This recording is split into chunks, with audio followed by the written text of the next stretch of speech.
말씀은 마태복음 26장 47절부터 78절까지입니다.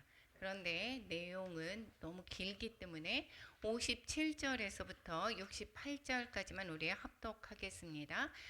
합독하겠습니다. 예수를 잡은 자들이 그를 끌고 대제사장 가야바에게로 가니 거기 서기관과 장로들이 모여 있더라.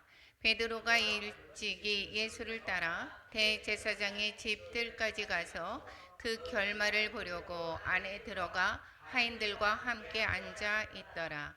대제사장들과 온 공회가 예수를 죽이려고 그를 칠 거짓 증거를 찾음에 거짓 증인이 많이 왔으나 얻지 못하더니 후에 두 사람이 와서 이르되 이 사람의 말이 내가 하나님의 성전을 헐고 사흘 동안에 지을 수 있다 하더라 하니 대제사장이 일어서서 예수께 묻되 아무 대답도 없느냐 이 사람들이 너를 치는 증거가 어떠하냐 하되 예수께서 침묵하시거늘 대제사장이 이르되 내가 너로 살아계신 하나님께 맹세하게 하노니 내가 하나님의 아들 그리스도인지 우리에게 말하라. 이에 대제사장이 자기 옷을 찢으며 이르되 그가 신성 모독하는 말을 하였으니 어찌 더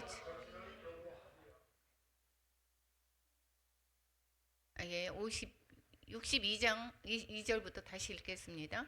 대제사장이 일어서서 예수께 묻되 아무 대답도 없느냐 이 사람들이 너를 치는 증거가 어떠하냐 하되 예수께서 침묵하시거늘 대제사장이 이르되 내가 너로 살아계신 하나님께 맹세하게 하노니 네가 하나님의 아들 그리스도인지 우리에게 말하라.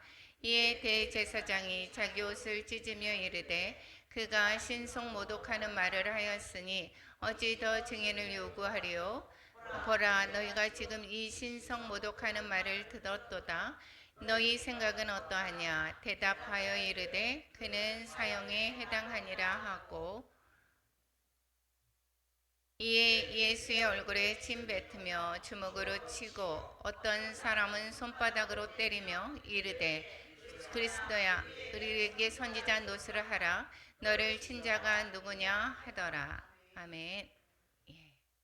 우리 이제 예수님의 탄생부터 예수님의 이 부활하심까지 예수님의 행적을 돌아보고 있습니다.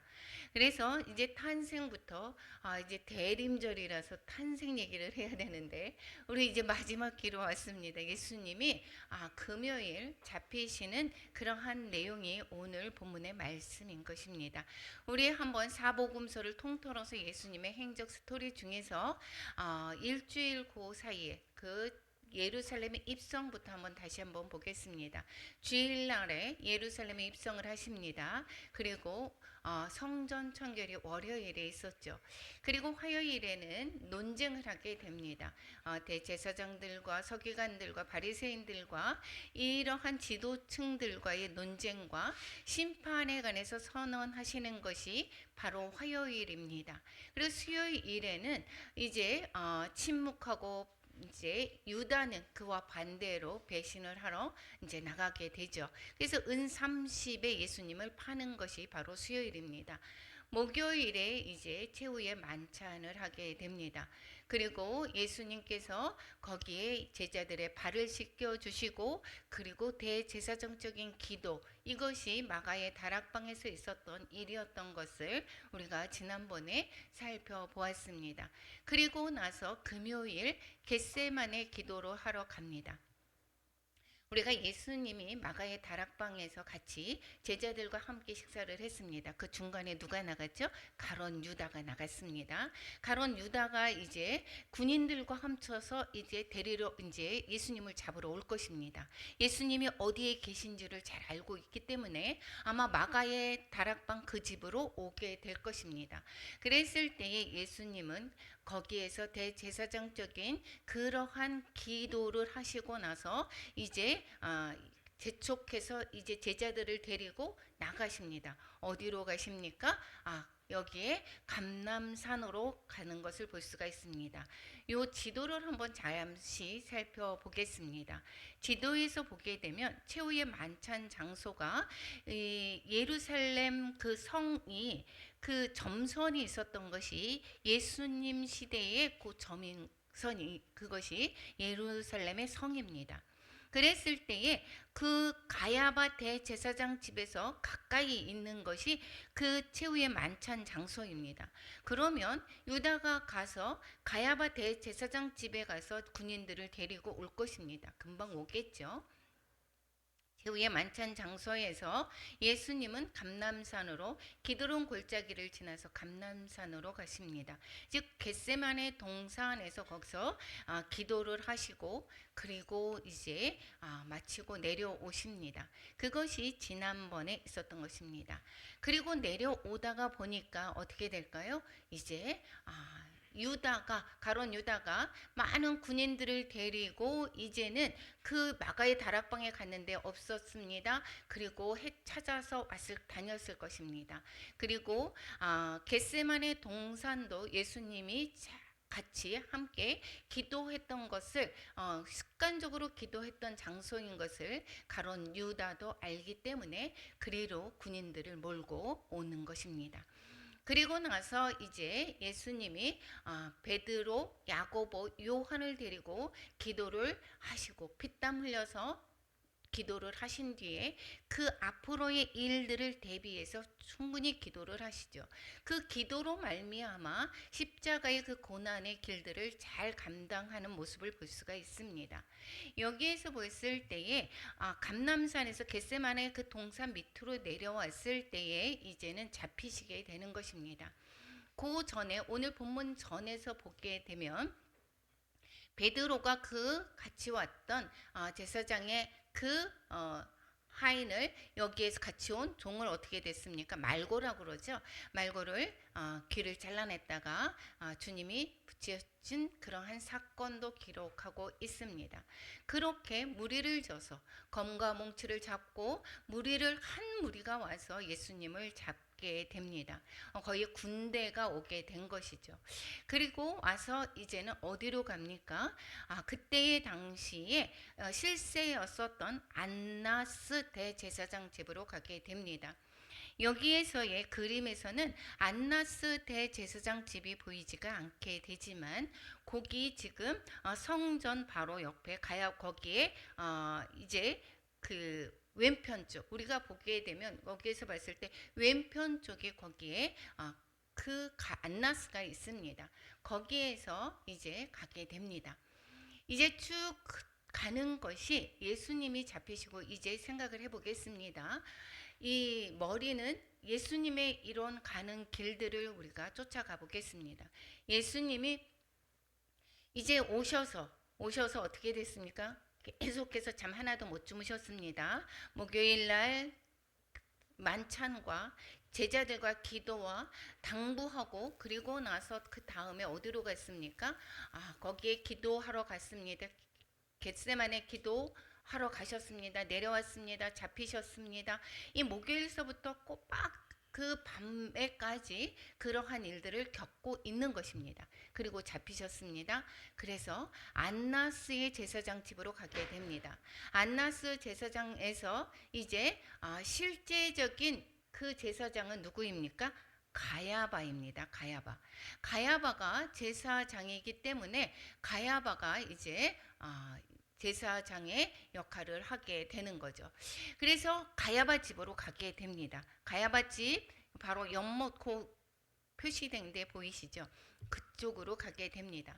거기에서 이제 신문을 받게 되는 것이고 오늘 아까 좀 전에 읽었었던 본문의 내용이 가야바 집에서의 있었던 일들이 어떤 것을 알 수가 있습니다.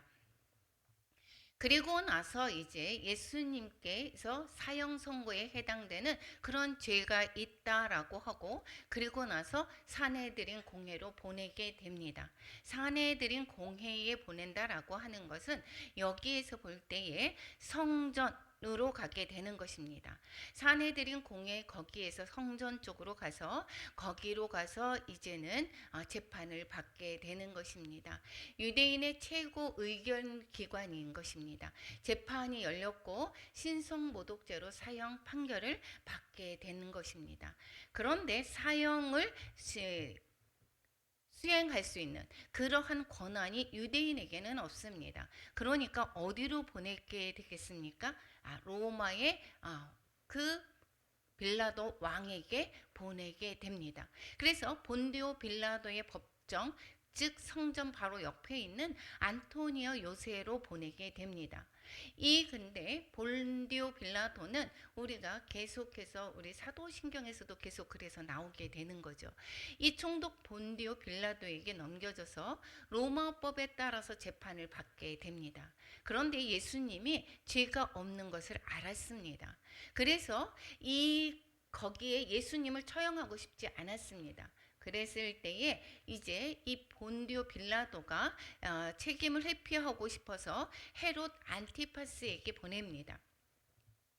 헤롯 안티파스는 예수님이 갈릴리 사람이니까 갈릴리 출신인 것을 알고 거기에서 갈릴리에 담당하고 있는 헤롯에게 예수님을 보내게 되는 것입니다. 그래서 헤롯은 예수님을 조롱한 후에 다시 여기 죄가 없는 것을 알지만 조롱한 뒤에 다시 빌라도에게 보내고, 빌라도는 유대인들의 그러한 환심을 사기 위해서는 어쩔 수 없이 사형 집행을 할 수밖에 없는 그러한 처지에 있게 됨으로 말미암아 군중의 요구에 따라서 십자가형을 언도하게 되는 것입니다. 그리고 예수님은 십자가를 지고 처형장으로 향하게 되는 것이고, 그 십자가에 자기가 메어질 십자가를 지고 그 길을 뭐라고 그러죠? 우리가 비아돌로사라고 그러죠. 그 길을 가게 되는 것입니다. 이렇게 계속해서 예수님이 여기에 골고다 언덕을 지나서 빌라도 법정까지 서형을 받고 나서 십자가를 지고 이제 언덕을 걸어갑니다. 그랬을 때 비아돌로사 여기를 걸으신 것입니다. 오전 9시에 그래서 십자가에 박히시고 오후 3시에 운명하시는 것이 금요일에 있었던 그러한 모든 내용인 것입니다. 우리가 한번 지도로 살펴보겠습니다. 예수님의 지금 아까 그것이 더 자세하게 쉽게 볼 수가 있는데 그냥 이거는 노선만 보라고 제가 살펴봤습니다. 여기에서 지금 3번에서 겟세마네 동산에서 3번에서 이제 4번 안나스 제사장, 5번에 가야바 대제사장, 그 다음에 성전으로 가서 6번에 성전으로 가서 성전에서 고 안토니오 요새 빌라도에게 갔다가 또 거기에서 8번에 거기에 헤롯 안티파스에게 갔다가 다시 또 빌라도에게 갔다가 그리고 나서 여기 골고다 언덕 비아돌로사를 가서 십자가에 못 박혀 죽는 그런 10번의 그 길을 가게 된 것입니다. 하루 종일 너무도 힘들었던 상황 속에서 계속해서 어떻게 됐습니까? 채찍에 맞으시고 계속 신문을 받고 이러한 그 고난의 행적이 지금 모든 금요일에 있었던 것입니다. 이것을 피하고만 싶었던 그러한 예수님이시지만 하나님의 뜻에 순종하는 그러한 예수님의 모습을 볼 수가 있습니다. 오늘은 이러한 그 과정 중에서 가야바 집에서 있었던 그러한 내용을 가지고 우리가 은혜를 나눌까 합니다. 가야바 대제사장 집으로 오셔서 이제 재판을 하게 됩니다. 이것은 밤에 시작이 되죠. 밤에는 재판이 열리지 않습니다. 그런데 이것은 예수님을 죽이고자 하는 벌써 결정을 놓고 이 빠른 시간에 이것을 속행하기 위해서 밤에 재판이 바로 열립니다. 이미 잘못된 시작인 것을 볼 수가 있습니다. 대제사장들과 온 공회가 예수를 죽이려고 어떻게 해요? 그를 칠 거짓 증거를 찾습니다. 증거를 찾을 수가 없었습니다. 모든 것들이 어떻게 됩니까? 불법으로 이루어지는 것을 볼 수가 있습니다. 공회는 밤에 재판을 열 수가 없습니다. 사형 판결은 당일 밤에 결정할 수가 없는 것입니다. 그리고 증인은 어떻게 합니까? 둘 이상의 일치된 증인이 필요합니다. 맞는 증인이 나타나지도 않았습니다. 그랬다가 후에 둘이 와서 성전을 3일 만에 헐고 3일 만에 짓겠다고 하는 그러한 증언을 내는 그러한 증인이 나타난 것이죠. 이 재판은 불법을 지키기 위해서 열린 것이라고 얘기를 합니다. 그렇지만 예수를 죽이기 위해서 꾸며낸 것입니다. 온통 불법으로 재판이 진행이 되었습니다. 이 종교 지도자들이 이 율법을 이용해서 율법의 주인을 정죄하는 그러한 모순에 처해진 것을 볼 수가 있다라는 것입니다. 그런데 그 증언 앞에서 예수님은 어떻게 했습니까? 나를 변명하지 않습니다. 예수님은 그냥 침묵으로 일관하는 것을 볼 수가 있습니다. 60절에서도 뭐라고 얘기합니까? 거짓 증인이 많이 왔으나 얻지 못하더니 후에 두 사람이 와서 성전을 헐고 사흘에 지을 수 있다, 이렇게 얘기합니다. 이것이 맞냐라고 했을 때 예수님은 아무 대답도 하지 않으십니다. 이것이 예수님이 내가 할 말이 없어서 하는 것이 아니라, 그리고 그 사람들의 말에 변명할 거리가 없어서 침묵하는 것이 아닙니다. 무기력해서 침묵하는 것이 아닙니다. 예수님은 이 침묵은 이사야서의 53장의 말씀의 성취인 것을 볼 수가 있습니다. 우리 이사야서 53장 7절을 한번 같이 읽어보겠습니다. 그가 곤욕을 당하여 괴로울 때에도 그의 입을 열지 아니하였음이요 마치 도수장으로 끌려가는 어린 양과 털 깎는 자 앞에서 잠잠한 양같이 그의 입을 열지 아니하였도다. 예수님은 그 결말, 즉 십자가의 처형이 되어야지만이 모든 인류를 구원하는 것임을 아닐 수 있기 때문에 스스로 잡히신 것이고, 그 많은 군인들이 왔었다고 해도 예수님이 잡히지 않을 수 있으면 잡히고 싶지 않았다라면 잡히지 않을 수가 있었던 것입니다. 그럼에도 불구하고 스스로 그 길을 가신 것이고, 구약의 말씀대로 그 길을 그대로 예수님은 순종하는 모습을 볼 수가 있습니다. 이것은 하나님의 뜻을 증언하시는 것입니다. 이것은 하나님의 말씀대로 순종하는 그 길 그대로 이루시는 것을 볼 수가 있습니다.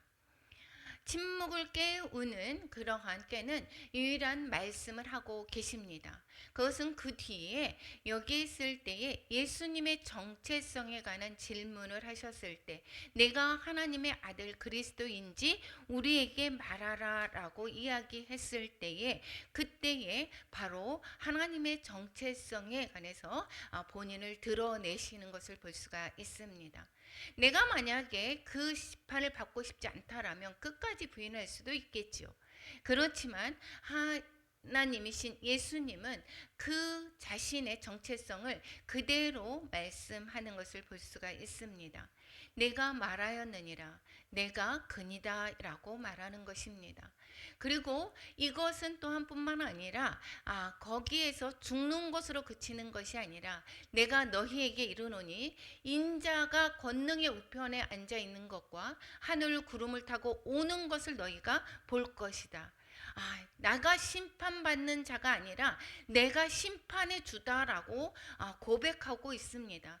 이들이 자기를 심판하는, 예수님을 심판하는 것 같아 보이지만 예수님이 그들을 심판할 것임을 말씀하고 있습니다. 예수님은 이러한 어떠한 상황 속에서도 당당하신 모습을 볼 수가 있습니다. 이 모든 것들은 어떻게 이겨낼 수가 있었습니까? 예수님은 인간으로 오셨습니다. 우리와 똑같은 인성을 가지신 분이십니다. 우리와 똑같은 육체의 고통이 있으신 분이십니다. 그런데 예수님은 그것을 기도로 이겨내셨다라는 것입니다. 우리의 삶 가운데서 기도가 아닐 때는 이것은 그렇다라고 하면 넘어지기가 쉽습니다. 예수님은 이 마지막에 그러한 고난을 잘 이겨낼 수 있었던 것은 겟세마네에서의 피땀 흘려 흘리신 그러한 기도의 그러한 결과로 잘 이겨 나가시는 것을 볼 수가 있습니다. 이러므로 말미암아 신성모독한다라고 말을 하면서 그러면서 이것은 어떻게 해요? 살인죄에 해당된다라고 판결을 하게 됩니다.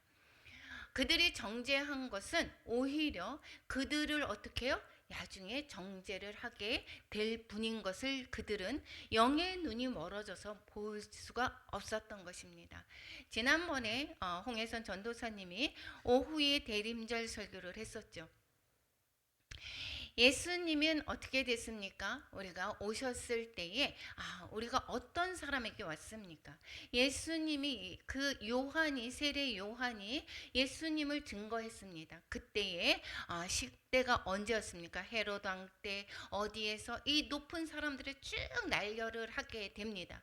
그런데 그 사람들에게 하나님의 말씀이 임하지 않았습니다. 누구에게 임했습니까? 광야에 가장 낮은 자리에 있는 요한에게 말씀이 임했던 것을 볼 수가 있습니다. 이와 마찬가지로 우리가 교만한 자들에게 하나님의 말씀이 임하지 않습니다. 여기에 지금 대제사장들과 신성모독한다라고 하는 이 재판한다라고 하는 그 예수님을 재판하는 자리에 있었던 그러한 사람들이 이 영의 귀가 얇혀 있고 영의 눈이 닫혀서 예수님을 볼 수가 없습니다. 그러므로 말미암아 하나님의 아들이신 예수님을 정죄하게 되고 사형에 처하게 되는 것을 볼 수가 있습니다. 우리는 교만한 것을 내가 높은 것을 자랑합니다. 그런데 그러한 교만한 자에게는 하나님의 말씀이 임하지 않는 것을 우리는 가르쳐 주고 있습니다. 우리는 낮은 자가 되어야 되는 것입니다. 겸손한 자가 되어야 되는 것입니다. 예수님이 그 사람들에게, 그 교만한 사람들에게 영의 눈이 가려져서 정말 볼 수 없는, 하나님을 잘 믿는다고 스스로 자부하는 그 사람들에게 예수님은 조롱을 당하게 되십니다. 침뱉음과 조롱 속에 왕을 볼 수가 있습니다. 67절에서 68절에서 보니까 예수의 얼굴에 침을 뱉고 주먹으로 치고 어떤 사람은 손바닥으로 때리고 이러면서 예수님을 조롱합니다. 예수님은 그 조롱을 묵묵히 견뎌내십니다. 왜 견뎌내실까요? 예수님이 우리를 위해서 견디시는 것입니다. 우리를 위해서 우리의 구원의 길을 여시기 위해서 견디신 것이다라는 것입니다.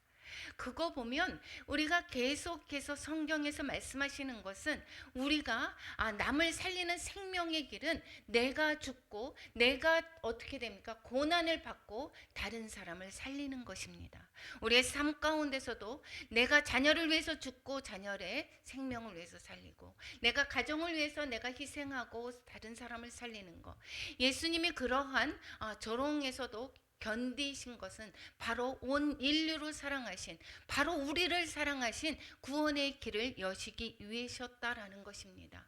그 길을 우리가 예수님을 믿으면 정말 잘 살먹고 잘 사는 그러한 길을 우리는 기대하지만 그렇지가 않다라는 것을 가르쳐 주고 있습니다. 그분의 침묵은 우리를 용서하기 위한 침묵이었던 것을 볼 수가 있습니다. 우리가 때로는 억울한 일을 당할 수가 있습니다. 우리가 때로는 남들에게 우리는 손해보는 일들이 있을 수가 있습니다. 그렇지 않다고 내가 굳이 변명하지 않아도 그 모든 것은 하나님이 아시고 내가 죽음으로 말미암아 다른 사람을 살리는 그러한 결과인 것을 우리는 예수님을 통해서 가르쳐주고 있습니다. 그래서 우리는 삶이 내가 죽어져야 되는 것입니다. 그리고 69절에서 75절에 이렇게 고난받으시는 지금 가야바의 집입니다. 그 가야바의 집하고 지금 마가의 다락방에 그 요한과 같은 그러한 집에 있는 것을 볼 수가 있습니다.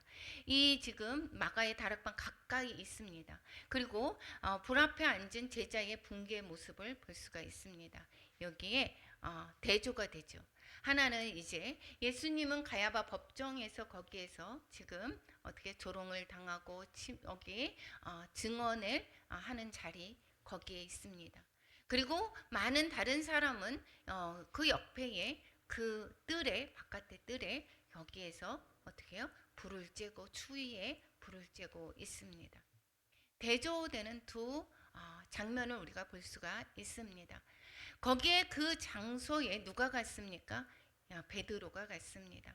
베드로는 문 밖에 서 있는지라 그래서 누가 그 다른 제자가 나가서 즉 세례 요한이 아니라 제자인 요한이 이것을 어떻게 돼요? 예수님의 그 가야바의 그 법정에까지 갈 수 있는 그러한 가까운 사이였던 것 같습니다. 그 들어갈 수 있는 그랬을 때에 베드로를 보고 거기에 문 지키는 여자에게 말해서 베드로를 들어오게 합니다. 그 거기에 가야바 법 그 집에 지금 베드로도 있고 요한도 있습니다. 그 안쪽에 예수님이 신문을 받고 있습니다. 베드로는 가까이서 그것을 다 보았습니다.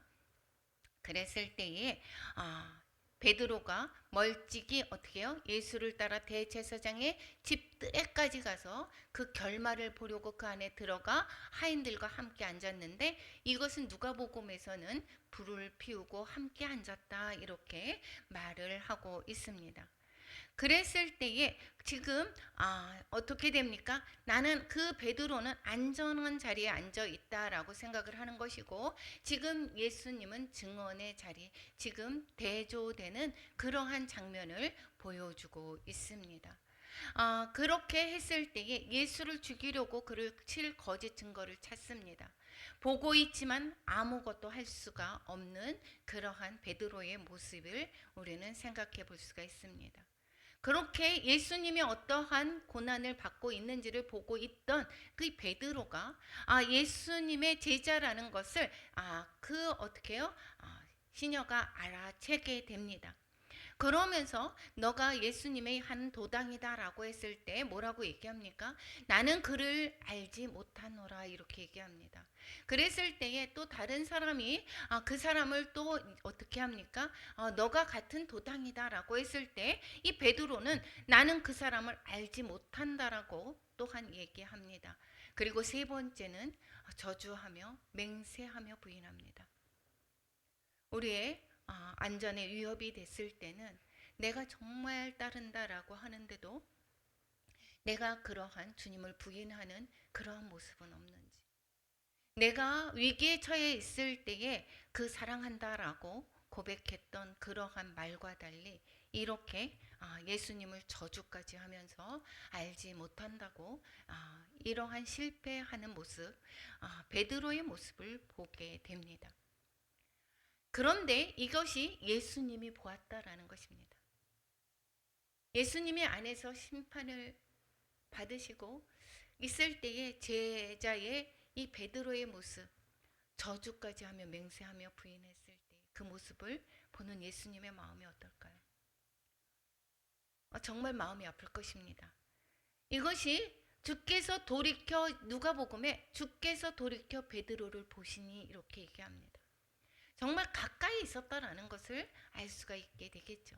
베드로가 주의 말씀 곧 오늘 닭이 울기 전에 3번 나를 부인하리라 하는 말씀이 생각이 났습니다. 이 베드로는 예수를 위해서 내가 죽겠다고 했습니다. 그리고 예수님을 가장 가까이 모셨던 제자입니다. 그리고 그는 위기의 순간에서 그런데 자신을 생존을 선택하게 됩니다.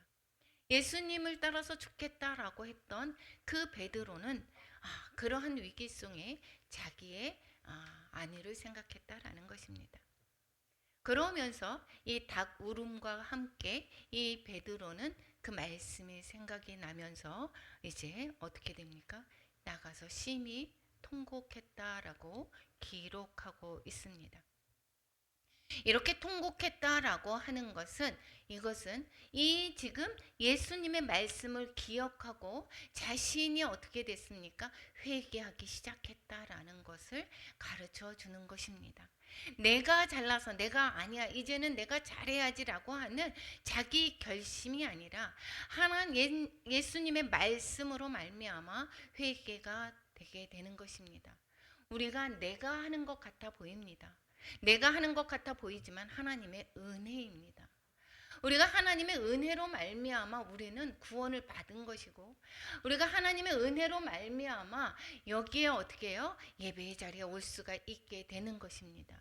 우리는 내가 하는 것 같아 보이지만 하나님의 말씀 안에서, 내 안에서 하나님이 어떻게 일하시는 것입니다. 우리는 내 삶 가운데서 하나님의 일하심을 보는 것입니다. 그래서 내가 나올 때, 내가 성급하게 나올 때, 내가 내 생각이 먼저 앞설 때 이것을 우리는 철저하게 내려놓아야 되는 것입니다. 우리는 예수님의 말씀을 더 기억하고 예수님의 말씀에 순종할 때, 내가 설사 잘못 나갔다라고 하면 이 베드로와처럼 우리는 회개하며 다시 돌아와야 되는 것입니다. 회개라고 하는 것은 가던 길을 돌아서 오는 것입니다. 그 자리에서 잘못했습니다로 그치는 것이 아닙니다. 그 잘못했다고 그쳤던 것은 이 바로 유다입니다. 유다는 후회했습니다. 반성했습니다. 뭐라고 얘기합니까? 마태복음 27장에서 보면 예수를 판 유다가 그의 정죄함을 보고 스스로 뉘우쳐서, 그리고 어떻게 해요? 후회했습니다. 무죄한 피를 팔고 죄를 범했다고 얘기했습니다. 대제사장들과 도로 갖다 줬습니다. 내가 우리에게 무슨 상관이 있겠느냐? 이렇게 얘기하고 있습니다. 그러면서 가론 유다는 스스로 목매어 죽었습니다. 우리가 내가 잘못했습니다라고 그 자리에서 서 있는 것은 회개가 아닙니다. 우리가 가는 길을 돌아서 다시 이 베드로처럼 돌아오는 것, 이것이 바로 회개다라는 것입니다. 반성만으로는 안 되는 것입니다. 회개에서 다시 우리가 턴해서 내가 가는 길로 다시 돌아와야 되는 것입니다. 이것이 베드로와 유다의 차이점인 것입니다. 우리는 잘못할 수가 있습니다. 그렇지만 유다처럼 그렇게 회개하는 것이 아니라 회개가 아닌 그 뉘우치는 후회가 되어서는 아니 되고, 회개함으로 말미암아 다시 주께로 돌아와서 우리의 길들을 바로 가야 될 것입니다. 우리의 길들은 바로 무엇입니까? 그것은 십자가의 길입니다. 예수님이 죽으러 가시는 그 길, 그것이 바로 십자가의 길입니다. 고린도전서에서 이렇게 얘기합니다. 십자가의 도가 미련한 것, 세상 사람들 믿지 않는 자에게는 미련한 것이지만 하나님의 사람들은 어떻게 돼요? 능력이라고 했습니다. 그것이 바로 십자가의 도입니다. 십자가의 도는 무엇입니까? 십자가의 길인 것이고, 그 길은 바로 우리가 죽으러 가는 길인 것이고, 우리가 죽는 길입니다. 나를 살리는 길이 아닙니다. 어떠한 상황 속에서도 우리는 죽는 길, 바로 예수님을 본받는 것이 그리스도의 삶이다라는 것을 가르쳐 주고 있습니다. 예수님이 죽음으로 말미암아 많은 영혼들을 살렸습니다. 나를 살리셨습니다. 내가 죽음으로 말미암아 우리의 가정이 살고, 내가 죽음으로 말미암아 우리 이웃들이 살아가는 것입니다. 생명을 얻는 것입니다. 그럼 우리는 베드로를 보고 또한 예수님을 우리는 비교해 보겠습니다. 우리는 어디에 서 있습니까? 우리는 어디에 서 있습니까? 바로 우리가 서 있는 자리가 어디인지 다시금 돌아봤으면 좋겠습니다. 예수님은 침묵 속에서도 진리를 붙드신 예수님이십니다. 그리고 베드로는 어땠습니까? 말로는 충성한다고 했습니다. 그런데 위기 앞에 무너지는 것이 바로 베드로였습니다. 우리의 모습은 예수님보다 베드로에 너무도 가깝습니다. 하나님 너무도 사랑합니다. 하나님, 주님의 그 길을 저도 가겠습니다. 그렇지만 우리가 육신이 연약해서 때로는 어떻게 해요? 우리의 말을 지키지를 못합니다. 이 베드로가 넘어진 이유가 또 있습니다. 무엇입니까? 예수님과 겟세마네 기도에서 거기에서 어떻게 했습니까? 제자들이 피곤해서 잠을 잤습니다. 기도하지 못했습니다. 기도하지 못한 제자들은 이렇게 모두 예수님을 버리고 도망을 갔고 예수님을 따라갔던 이 베드로마저 부인하는 것을 볼 수가 있습니다. 우리는 잘못된 그러한 길을 선택을 했지만 무너졌지만 다시금 회개한 것처럼 회복은 어떻습니까? 회개에서 시작이 되는 것을 볼 수가 있습니다. 예수님의 침묵은 우리의 구원이 되었습니다. 그리고 베드로는 후에 많은 또한 사람들에게 복음을 전하는 그러한 제자의 삶을 사도의 삶을 살았던 것을 우리는 알 수가 있습니다. 그것의 시작은 회개였습니다. 회개로 말미암아 회복하고 그리고 예수님을 또한 그 길을 따라서 걷게 되는 우리 베드로의 모습을 볼 수가 있습니다. 그럼 우리의 모습을 보겠습니다. 나는 증언의 자리에 있습니까? 아니면 부를 죄는 안전의 자리다라고 하는 것에 있는 것입니까? 실패했더라도 울며 죽게 돌아가고 있습니까? 우리는 설사 베드로의 모습일지라도 베드로처럼 우리가 울며 다시 회개하며 주의 길을 걸어가는 우리 모두가 될 수 있기를 축원합니다. 그래서 베드로처럼 끝까지 모든 삶을 주의 영광 위에서 사는 그러한 삶을 사는 우리 모두가 되시기를 축원합니다. 기도하겠습니다.